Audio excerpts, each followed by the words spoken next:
It's a bill that has received very little attention but may make free speech a felony and seriously restrict your right to political protest. Just signed into law by the president, H.R. 347 gives federal agents sweeping powers to arrest and bring felony charges against citizens engaged in protests where the Secret Service is present.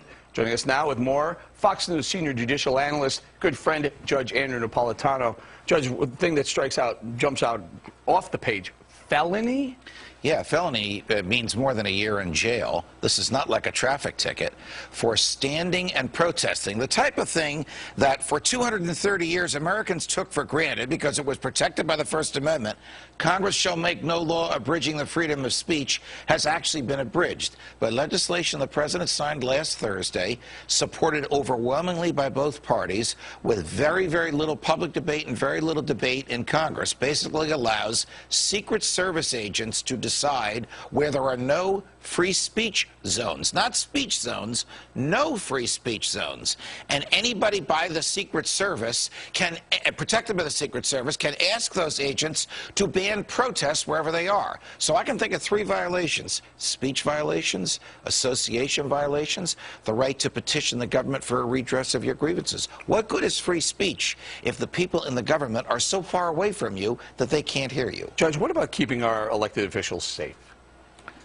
Keeping our elected officials safe is entirely different from insulating them from protest. The fact that the president is going to a hotel up the block should not bar you from standing across the street with a sign or with a bullhorn saying what you think about the president's policies. That is not a threat to him, and it is a part of American history since day one that we have the right to speak freely to, about, and against those in the government. Judge, do you think this is going to be one of those laws that is on the books but not enforced?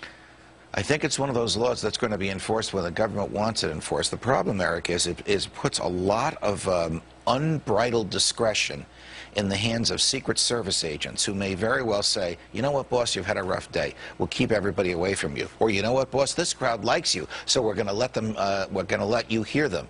That's suppressing speech on the basis of its content, and that has been expressly prohibited by the First Amendment since day one. What dictates the Secret Service is present? In other words, aren't they present all over Washington, D.C.? Well, they are, and that's a great question, because this law also allows the president to give Secret Service protection to whoever he wants. I'll give you a bizarre example.